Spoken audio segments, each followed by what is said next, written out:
वैसे जरूरी नहीं है, लेकिन वीडियो को लाइक या फिर डिसलाइक करने की कोशिश जरूर किया करें। तो जैसे इस मूवी का स्टार्ट होता है, हमें मूवी का मेन कैरेक्टर सियोंग दिखाया जाता है और उसकी बेटी का बर्थडे होता है। इसीलिए सियोंग की मदर उसे कुछ पैसे देती है ताकि वो अपनी बेटी को डिनर पर ले जा सके। लेकिन अब सियोंग को और पैसों की जरूरत होती है, तो इसीलिए वो अपनी मदर का एटीएम कार्ड चुरा लेता है। इसके बाद वो अपनी मदर के सारे पैसे चुरा लेता है और पैसों को वो लगा देता है हॉर्स राइडिंग में, और इस गेम में वो 4 मिलियन वॉन जीत जाता है। अब सियोंग ने एक कंपनी से बहुत सारे पैसे उधार ले रखे थे, तो इसीलिए वही लोग उसके पीछे पड़ जाते हैं। इसके बाद वो सियोंग को पकड़ ही लेते हैं और वो उसे काफी मारते हैं। और जब सियोंग उनके पैसे लुटाने के लिए अपने पॉकेट्स चेक करता है, तो वो देखता है कि उसके पास तो पैसे हैं ही नहीं, यानी वो वाले पैसे जिसने हॉर्स राइडिंग में जीते थे। और तब उसे याद आता है कि जब वो इन लोगों से बचकर भाग रहा था तो वो एक लड़की से टकरा गया था, तो जरूर उसी लड़की ने ही उसकी जेब काट ली। अब क्योंकि सियोंग के पास पैसे तो होते ही नहीं, तो इसीलिए वो लोग उसे 1 महीने का और टाइम देते हैं जिसमें कि वो उनके पैसे लौटा दे। इसके बाद सियोंग कुछ पैसों का अरेंज करता है और अपनी बेटी को डिनर पर ले जाता है। इसके बाद सियोंग जल्दी से स्टेशन पर पहुंचता है, लेकिन अनलकीली उसकी ट्रेन तो मिस हो गई थी। और जब सियोंग वहां पर बैठकर ट्रेन के आने का वेट कर रहा था कि तभी अचानक से उसके पास एक आदमी आता है, और ये अननोन पर्सन था, यानी सियोंग उसके बारे में कुछ नहीं जानता था। फिर वो अननोन पर्सन सियोंग को कहता है कि मैं तुम्हारे साथ एक गेम खेलना चाहता हूँ। वो सियोंग को कहता है कि अगर तुम इस गेम में जीत गए तो मैं तुम्हें 1 लाख वॉन दूंगा। तब इतने सारे पैसों का सुनकर सियोंग ये गेम खेलने के लिए एग्री हो जाता है। इसके बाद सियोंग काफी मार खाने के बाद ये गेम जीत जाता है, यानी वो 1 लाख वॉन हासिल कर लेता है। इसके बाद वो अननोन पर्सन सियोंग को एक कार्ड देता है, ये कहते हुए कि अगर तुम और पैसे जीतना चाहते हो तो इस कार्ड पर जो नंबर लिखा हुआ है उस पर कांटेक्ट करना। इसके बाद सियोंग जब अपने घर जाता है तो उसकी मदर उसे कहती है कि तुम्हारी बेटी अगले साल अपने स्टेप फादर के साथ यूएस में शिफ्ट हो रही है। यहाँ पर हमें ये पता चलता है कि सियोंग की डिवोर्स हो गई है और उसकी वाइफ ने दूसरी शादी भी कर ली है। लेकिन सियोंग कभी भी ये नहीं चाहता था कि उसकी बेटी उससे दूर जाए, लेकिन उसे बहुत सारे पैसे चाहिए होते हैं अपनी बेटी की कस्टडी वापस लेने के लिए, तो इसीलिए सियोंग उस कार्ड वाले नंबर पर कॉल करता है। इसके बाद सियोंग को एक गाड़ी में लाया जाता है जहाँ पर और भी लोग थे, लेकिन फिर उन सारे लोगों को बेहोश कर दिया जाता है। और जब उन सब लोगों की आँख खुलती है तो वो खुद को एक फैसिलिटी में पाते हैं जहाँ टोटल 456 लोग थे, और वो वहाँ पर एज अ प्लेयर थे क्योंकि उन सबको एक यूनिफॉर्म भी पहनाया हुआ था। इस फैसिलिटी का होस्ट यानी लीडर एक आदमी था जो कि फ्रंट मैन था वहाँ पर, और वो सब पर नजर रख रहा था। अब यहाँ पर एक कॉमन चीज थी कि जितने भी लोगों को वहाँ पर लाया गया था उन सब ने कर्जे लिए हुए थे बहुत ज्यादा। सियोंग वहाँ पर प्लेयर नंबर 1 से मिलता है जो कि एक बूढ़ा आदमी था। उस बूढ़े आदमी को ब्रेन ट्यूमर था, यही वजह थी कि वो यहाँ पर आया था क्योंकि उसकी लाइफ तो वैसे भी खत्म ही होने वाली थी। इसके बाद वहाँ पर 2 प्लेयर्स जिनमें लड़की का नाम सैब्यूक और लड़के का नाम जेंग होता है, उनके बीच फाइट होती है। अब यहाँ पर सैब्यूक वही लड़की थी जो सियोंग के पैसे लेकर भाग गई थी, यानी उसी ने उसकी जेब काटी थी। सियोंग तो उसे देखते ही पहचान लेता है, इसीलिए वो अपने पैसे मांगने के लिए उसके पास जाता है। तभी वहाँ पर कुछ गार्ड्स आ जाते हैं जिन्होंने पिंक कलर का यूनिफॉर्म पहना था और उनके फेस अच्छी तरह से कवर्ड थे। गार्ड्स उन सभी प्लेयर्स को बताते हैं कि तुम्हें यहाँ पर टोटल 6 गेम्स खेलनी होंगी और जो इस गेम का विनर होगा उसे बहुत सारे पैसे मिलेंगे।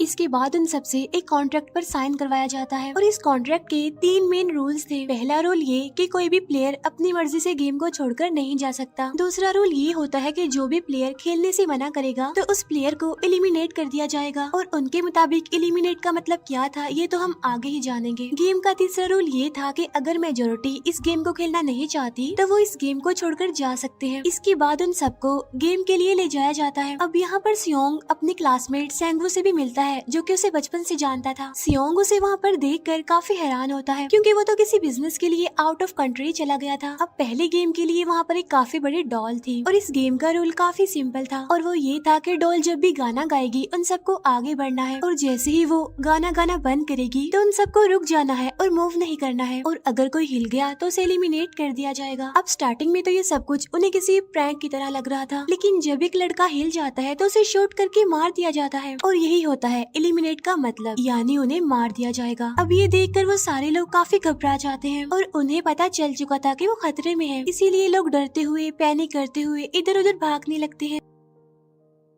लेकिन अब क्योंकि गेम का रूल था इसीलिए जो भी हिलता है उसे मार दिया जाता है और जितने भी सर्वाइवर होते हैं वो किसी न किसी तरह इस गेम को कंप्लीट कर ही लेते हैं। लेकिन जो लोग मर जाते हैं उनकी डेड बॉडीज को वहाँ से ले जाया जाता है और अब 456 प्लेयर्स में से सिर्फ 255 ही रह गए थे। अब क्योंकि वो सारे प्लेयर्स इतना ज्यादा डर जाते हैं कि अब कोई भी गेम खेलना नहीं चाहता था। लेकिन जैसा कि रूल नंबर 3 था कि अगर मेजोरिटी चाहे तो वो ये गेम स्किप कर सकती है, तो इसीलिए उनका लीडर यानी फ्रंटमैन वोटिंग करवाता है। लेकिन इससे पहले उन्हें प्राइज मनी दिखाई जाती है यानी जो विनर को मिलेगी। लेकिन इन केस अगर कोई गेम को छोड़कर चला जाएगा तो ये सारे पैसे मरे हुए प्लेयर्स की फैमिलीज को मिल जाएंगे और ये prize money total 45 billion won होती है। इसके बाद वोटिंग करवाई जाती है जिसमें मेजोरिटी इस गेम को खेलना नहीं चाहती थी, तो इसीलिए गेम को यहीं पर स्टॉप कर दिया जाता है। लेकिन अगर कभी फ्यूचर में वो लोग चाहें तो इस गेम को रीज्वाइन कर सकते हैं। इसके बाद सभी लोगों को उनके घरों पर छोड़ दिया जाता है। नेक्स्ट डे सियोंग पुलिस स्टेशन जाता है और वहाँ पर वो पुलिस को सारी बात बता देता है। लेकिन उन लोगों को सियोंग की बातों पर यकीन नहीं होता और उल्टा वो लोग उसे पागल समझने लग जाते हैं। इसके बाद सियोंग उन्हें वही वाला कार्ड दिखाता है, लेकिन हैरान कर देने वाली बात तो ये है कि उस पर जो नंबर था वो रॉन्ग था। इसके बाद सियोंग जब घर जाता है तो उसकी मदर वहाँ पर नहीं होती। उधर सियोंग का क्लासमेट सेंगवू अपनी मदर को छुपकर देख रहा होता है और तभी वहाँ पर सियोंग भी आ जाता है। यहाँ पर सेंगवू अपसेट होते हुए सियोंग को बताता है कि मेरे ऊपर 6 बिलियन का कर्ज है। वो बताता है कि मैंने क्लाइंट्स के पैसे लेकर स्टॉक मार्जिन में लगा दिए थे, लेकिन अनलकीली वो सारे पैसे डूब गए। और तभी सियोंग के पास हॉस्पिटल से कॉल आती है। सियोंग की मदर का पाँव काफी इंजर्ड था, लेकिन डायबिटीज का ट्रीटमेंट ना होने की वजह से उनकी चोट और ज्यादा बढ़ गई। तब डॉक्टर सियोंग को बताते हैं कि तुम्हारी मदर का ट्रीटमेंट हो सकता है, लेकिन इसके लिए हमें इनका पाँव काटना होगा। लेकिन इस ऑपरेशन में बहुत सारे पैसे लगने वाले थे। लेकिन जाहिर सी बात है सियोंग के पास इतने पैसे तो होते नहीं। इवन उसने तो अपनी मदर के इंश्योरेंस के पैसे भी उड़ा दिए थे। तब इसीलिए सियोंग पैसे मांगने के लिए अपनी वाइफ के पास जाता है, लेकिन उसकी वाइफ उसे पैसे देने से इनकार कर देती है। फिर उसकी वाइफ अपने हस्बैंड को बताती है कि सियोंग आया था पैसे मांगने के लिए और तभी उसका हस्बैंड सियोंग को पैसे देने आता है। साथ साथ उसे ये भी कहता है कि मेरी फैमिली से दूर रहो। लेकिन सियोंग उसे मारने लगता है और तभी उसकी बेटी भी वहाँ पर आ जाती है। इसके बाद सियोंग का एक फ्रेंड अपने बॉस के पास पैसे मांगने जाता है, लेकिन उसका बॉस उसे पैसे देने से मना कर देता है, तो इसीलिए उन दोनों के बीच फाइट होने लगती है। इस फाइट के दौरान उसके बॉस का हाथ मशीन में आ जाता है, तो मौके का फायदा उठाकर सियोंग का फ्रेंड पैसे लेकर वहाँ से भाग जाता है। फिर इसके बाद सियोंग का फ्रेंड अपने घर आकर अपनी वाइफ को कहता है कि पहली फ्लाइट लो और जाओ यहाँ से। इसके बाद सईब्यूक एक एजेंट से मिलती है क्योंकि उसने अपनी मदर को नॉर्थ एरिया से साउथ एरिया में लाना था। सईब्यूक वही लड़की जिसने सियोंग की जेब काटी थी, लेकिन यहाँ अपनी मदर को लाने के लिए सईब्यूक को बहुत सारे पैसों की जरूरत थी। अब सईब्यूक का एक छोटा भाई भी होता है जिससे उसने प्रॉमिस किया होता है कि मैं मदर को जरूर ले आऊंगी। इसके बाद हमें एक ऑफिसर दिखाया जाता है और इस ऑफिसर का भाई कुछ टाइम से मिसिंग था, इसीलिए वो ऑफिसर अपने भाई के घर जाता है, जहाँ उसे पता चलता है कि उसका भाई तो पिछले कुछ दिनों से अपने घर पर भी नहीं आया। और जब वो ऑफिसर घर को चेक कर रहा होता है तो उसे एक कार्ड मिलता है वहाँ पर, और इस ऑफिसर ने सेम ऐसा ही कार्ड पुलिस स्टेशन में सियोंग के पास भी देखा था, तो इसीलिए वो ऑफिसर सियोंग के पास जाकर उससे इस बारे में पूछता है, लेकिन सियोंग उसे कुछ नहीं बताता। इसके बाद सियोंग जब अपने घर जाता है तो उसे वो कार्ड दोबारा मिल जाता है वहाँ पर। अब सियोंग डिसाइड करता है कि वो दोबारा से उस गेम को ज्वाइन करेगा, इसीलिए सभी प्लेयर्स को एक शिप के पास ले जाया जाता है। इधर ही वो ऑफिसर भी गाड़ियों का पीछा करते हुए उस शिप तक आ जाता है। वो एक गार्ड को मारकर उसे पानी में फेंक देता है। इसके बाद उन सभी प्लेयर्स को एक आइलैंड पर मौजूद फैसिलिटी में लाया जाता है। अब यहाँ पर उन्हें जरा भी अंदाजा नहीं था कि अगला गेम कौन सा होगा और उसे कैसे खेला जाएगा। इसके बाद वो लोग अपनी अलग अलग टीम्स बना लेते हैं। रात को सईब्यूक और उसकी फीमेल फ्रेंड वॉशरूम जाते हैं। यहाँ पर सईब्यूक गार्ड्स की नजरों से बचते हुए उस फैसिलिटी को एक्सप्लोर करने लगती है। तभी वो देखती है कि गार्ड्स बड़े बड़े बर्तनों में कुछ बना रहे हैं,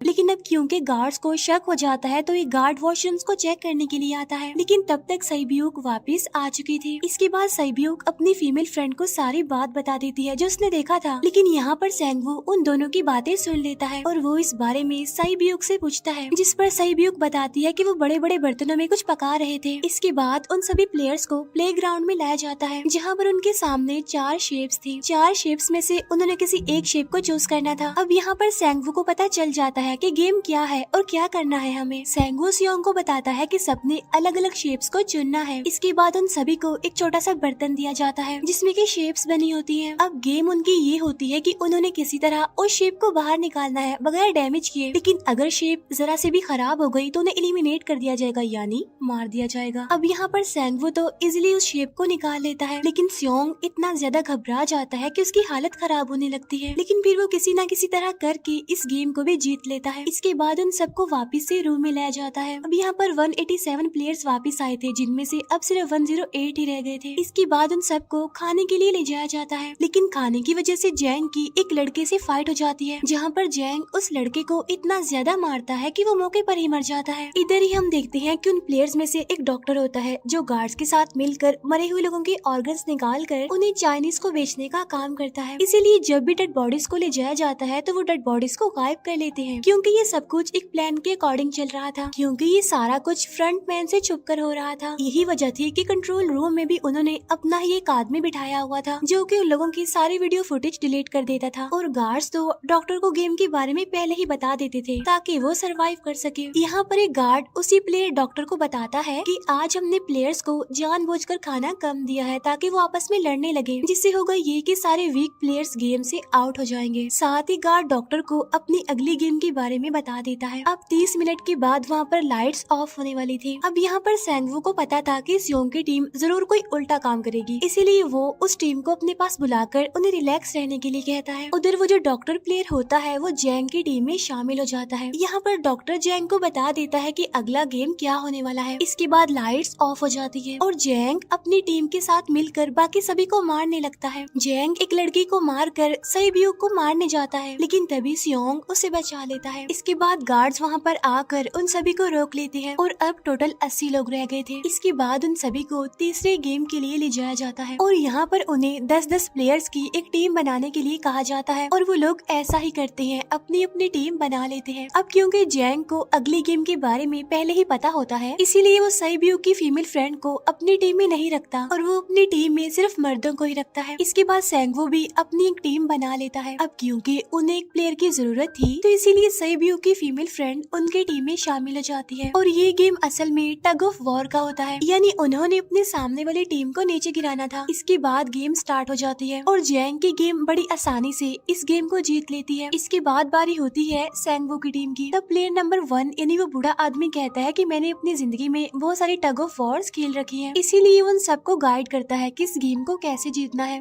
तो इसीलिए वो लोग किसी न किसी तरह करके इस गेम को जीत जाते हैं। फिर दिखाया जाता है कि 30 मिनट के बाद दोबारा से लाइट्स ऑफ हो जाएंगी, जिस पर सेंगवू उन सबको कहता है कि रेडी रहना। तो इसीलिए वो डिसाइड करते हैं कि एक एक करके हम पहरा देंगे। अब जैंग की टीम में एक से बढ़कर एक चालाक प्लेयर था, तो इसीलिए जैंग को डर होता है कि कहीं उसकी टीम उसे ही साइड पर न लगा दे, यानी उसे ही अपने रास्ते से न हटा दे।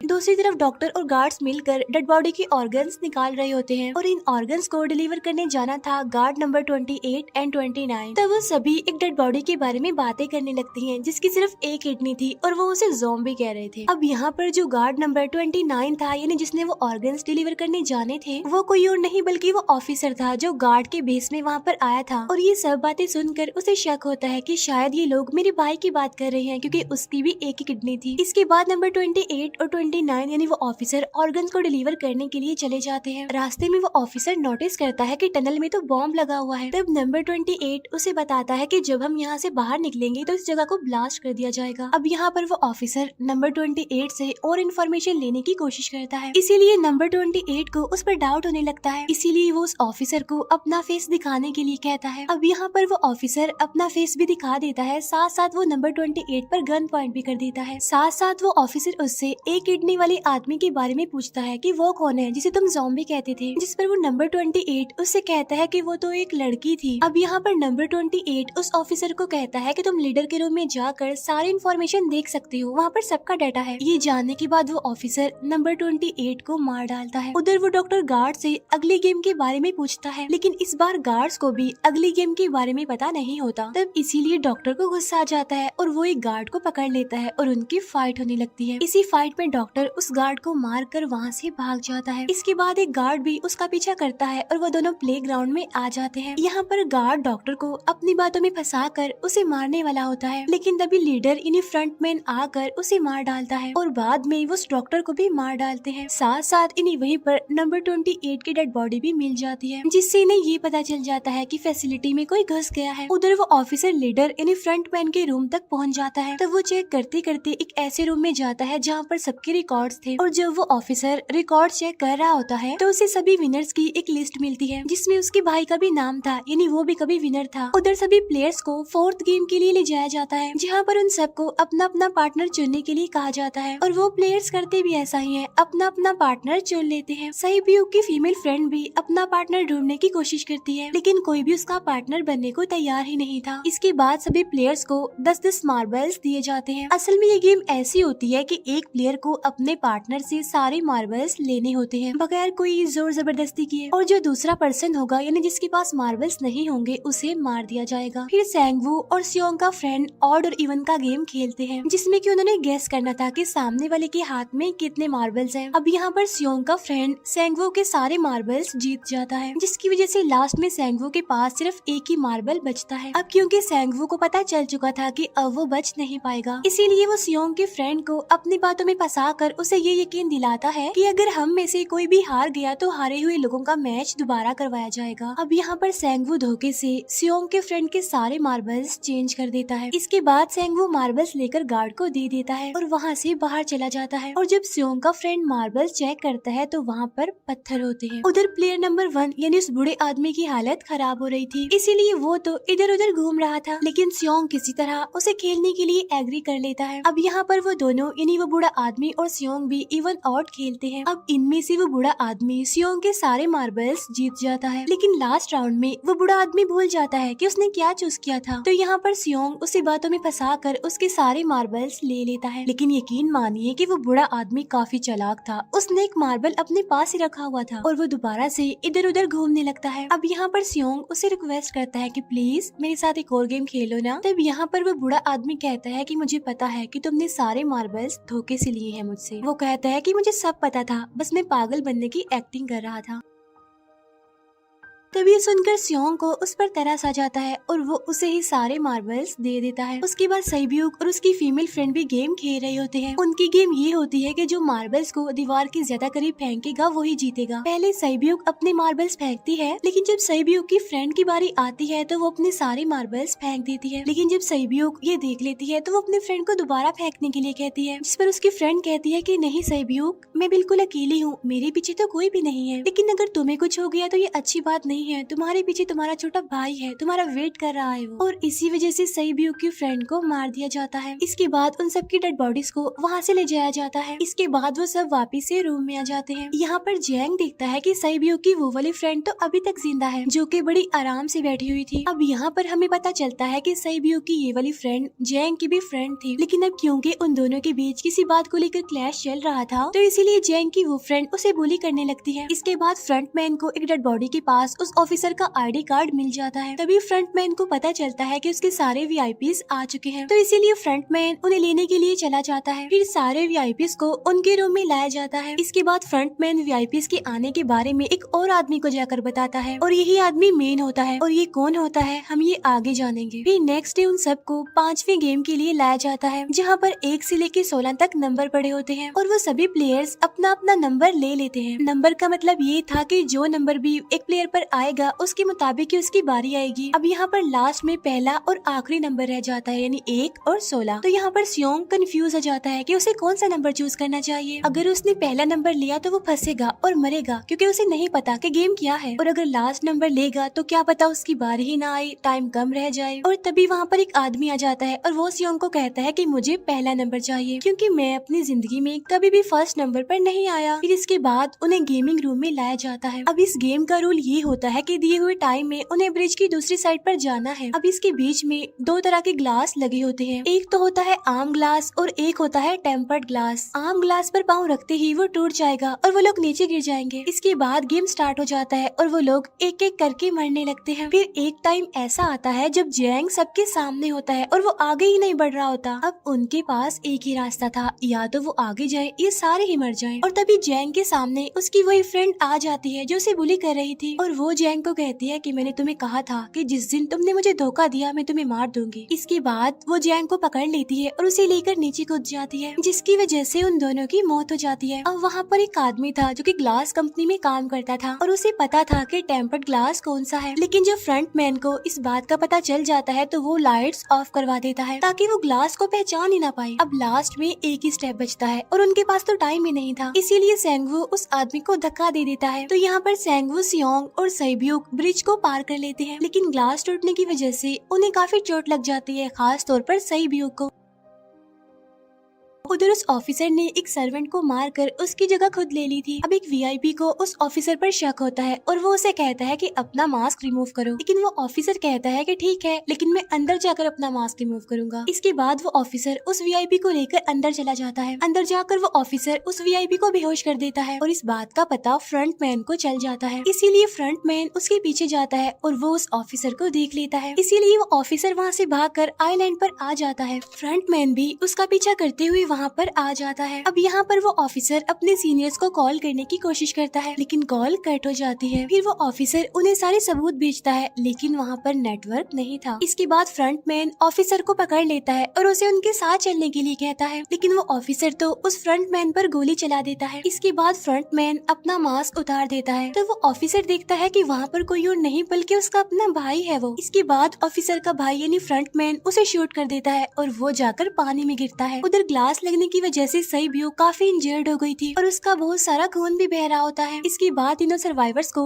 डिनर के लिए ले जाया जाता है और उनके पास एक एक नाइफ भी रख दिया जाता है, मतलब रात में उन तीनों में से कोई भी एक दूसरे को मार देगा। तभी सियोंग नोटिस करता है कि सैब्यूक की हालत काफी खराब है, इसीलिए वो सैब्यूक को कहता है कि फिक्र मत करो, हम दोनों साथ हैं और इस गेम में हम दोनों मिलकर सेंगवू को हरा देंगे। इसके बाद हम दोनों यहाँ से बाहर निकल जाएंगे और पैसों को आधा आधा डिवाइड कर लेंगे। सैब्यूक उसे बताती है कि मेरा एक छोटा भाई है जिसे मैं ऑर्फनेज में छोड़कर आई हूँ, और अगर हम दोनों में से कोई भी जिंदा बचकर बाहर जाएगा तो उसे उन दोनों की फैमिलीज का ख्याल रखना होगा। अब सैब्यूक की हालत काफी खराब थी, उसे डॉक्टर की जरूरत थी, इसीलिए सियोंग कोई मदद लाने के लिए जाता है, लेकिन जब तक वो वापस आता है तब तक सेंगवू सैब्यूक को मार चुका था। फिर नेक्स्ट डे उन दोनों को गेम नंबर 6 यानी लास्ट गेम के लिए ले जाया जाता है। गेम का रूल बड़ा ही सिंपल था कि मार दो या मर जाओ, और इस गेम का नाम होता है स्क्विड गेम। इसके बाद गेम स्टार्ट हो जाती है और उन दोनों के बीच काफी फाइट होती है, लेकिन लास्ट में सेंगवू की हालत खराब होने लगती है। तभी सियोंग कहता है कि मैं इस गेम को रोकना चाहता हूँ, और तभी सियोंग सेंगवू को उसके साथ चलने के लिए कहता है, लेकिन सेंगवू तो अपने आप को ही मार डालता है, जिसकी वजह से सियोंग गेम जीत जाता है। फिर फ्रंट मैन सियोंग को कहता है कि तुम बहुत अच्छा खेले, लेकिन मुझे इसकी उम्मीद नहीं थी। इसके बाद सियोंग को